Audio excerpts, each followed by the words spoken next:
O tema é sociolinguística e o tema específico do vídeo de hoje, continuando aquela lista, né, dos principais estudiosos desta área específica de linguística.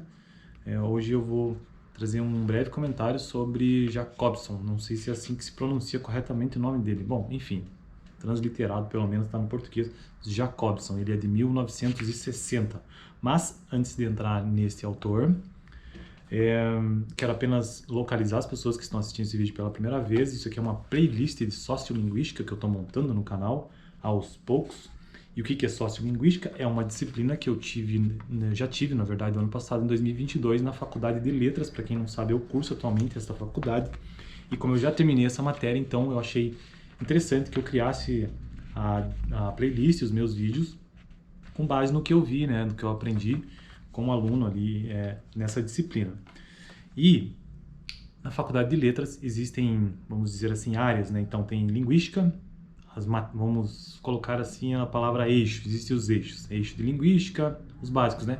Eixo de linguística, eixo de literatura, eixo de língua moderna, eixo de pedagogia, educação, entre outras coisas. Mas os principais são esses aí.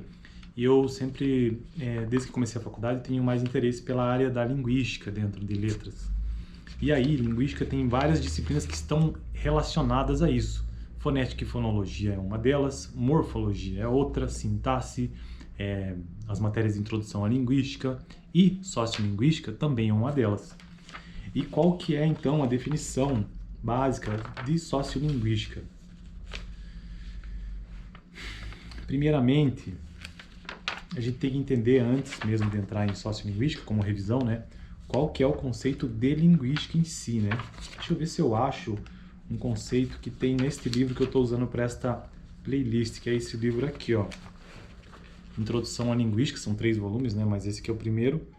Introdução à Linguística, o link está na descrição caso você tenha interesse em estudar um pouco sobre isso, beleza? Não sei se eu vou encontrar aqui.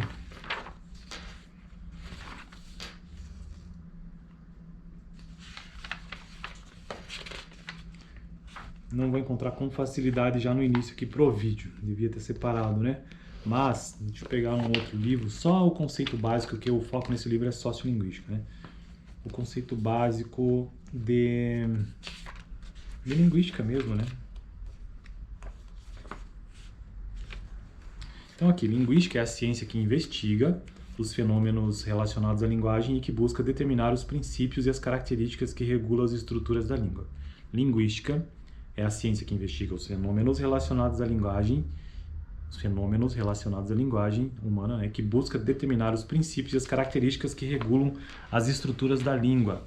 Por isso que eu gosto tanto de letras e gosto também de linguística, estudar mesmo essas estruturas, assim, né, e fonética e fonologia faz parte, entre outras matérias, de sociolinguística também. E qual que é a definição de sociolinguística? Essa é uma das áreas da linguística que pode fazer parte, na verdade, de uma das áreas da linguística. Na verdade, isso aqui é uma linguística mais externa, não é a linguística interna, né? Mas sociolinguística busca, na verdade, compreender a questão ou a relação que existe entre linguagem e sociedade. Esse que é o postulado ou o princípio, busca, né? Eu postulo o princípio da diversidade linguística. Deixa eu ver se tem mais alguma definição precisa aqui. Linguagem e sociedade estão ligadas entre si de modo inquestionável. Então, basicamente, linguística é isso, né? Essa relação que existe, busca entender essa relação que existe entre linguagem e sociedade, beleza? E aí, tem alguns autores que se destacaram. Entre eles, o primeiro, talvez, tenha sido o Schleicher.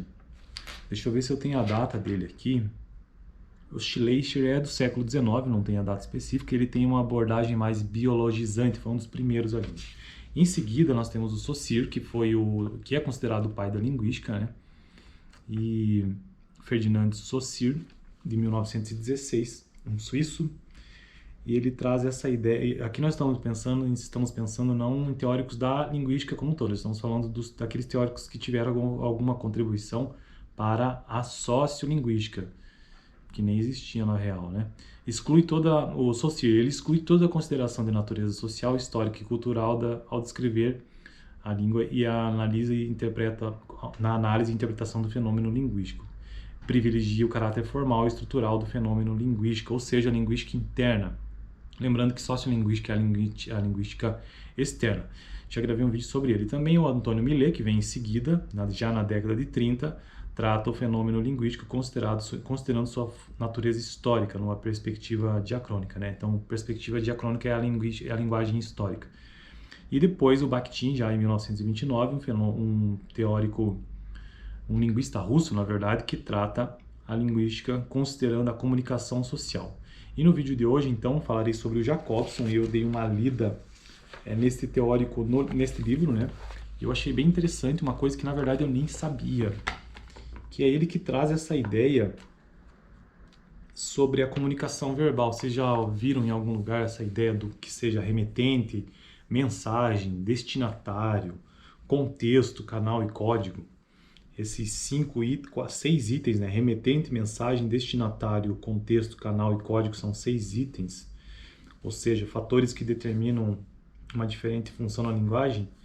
Eu nem sabia que na verdade tinha sido ele, porque assim, na disciplina em si a gente acaba vendo não muita coisa, porque o tempo passa muito rápido, então a gente acaba focando, a gente passa pelo nome dos autores e tal, mas não entra um pouco para saber os detalhes, né? E talvez por falha minha na época que eu fiz a matéria eu não prestei atenção nisso. Tem muito livro que fala sobre isso, né? Enfim, então o Jacobson é o seguinte, década de 1960, e a concepção de linguagem que ele traz é essa aqui. Todo código linguístico é multiforme e compreende uma hierarquia de códigos diversos, livremente escolhidos pelo falante. Então ele compreende todo código linguístico como multiforme, né? E que é livremente escolhido pelo falante. Qual que é a forma como ele percebe o fenômeno linguístico? Privilegia, deixa eu ver se eu tenho uma outra imagem aqui. Ele privilegia o processo comunicativo. Então, isso que eu acabei de falar anteriormente sobre aqueles 6 processos, né? Ele privilegia o processo comunicativo. Remetente, mensagem, destinatário, contexto, canal e código, considerando os aspectos funcionais da língua, o que ela é na prática. E o que tem nesse texto? É um pequeno parágrafo, na verdade, sobre Jacobson, lembrando que eu não tenho o menor objetivo e nem tenho capacidade para aprofundar esses temas, é só uma visão mesmo, aproveitando que a playlist é de sociolinguística. Então, o que é que tem nesse livro de introdução à linguística sobre o Jacobson? É o seguinte: o ponto de partida é o processo comunicativo,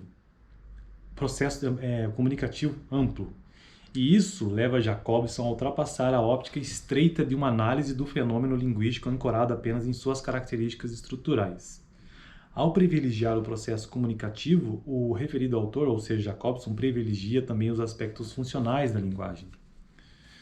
É o que podemos ver com clareza em seu célebre artigo Linguística e Poética, em que Jacobson identifica os fatores constitutivos de todo ato de comunicação verbal. Então, são os fatores constitutivos de todo ato de comunicação verbal. Remetente, ou seja, quem envia a mensagem em si, o destinatário, para quem vai a mensagem, o contexto, o canal que é utilizado para isso e o código. Cada um desses fatores determina uma diferente função de linguagem, seguindo-se então que, abre aspas, a estrutura verbal de uma mensagem depende basicamente da função predominante.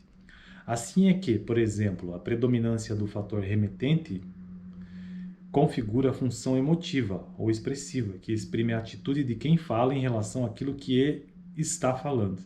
E se evidencia, entre outros procedimentos, pelo uso de interjeições, pela alteração de duração de vogais, por exemplo, em português a palavra grande. Então, aqui ele traz essa ideia de que cada um desses fatores constitutivos configura uma função emotiva. Isso é interessante, seria legal até aprofundar, né?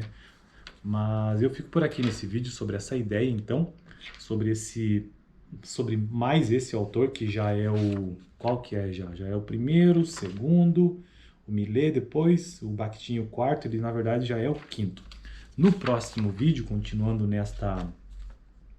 evolução histórica dos autores que contribuíram para a sociolinguística, trarei os comentários sobre Marshall Cohen, que é o próximo, 1956.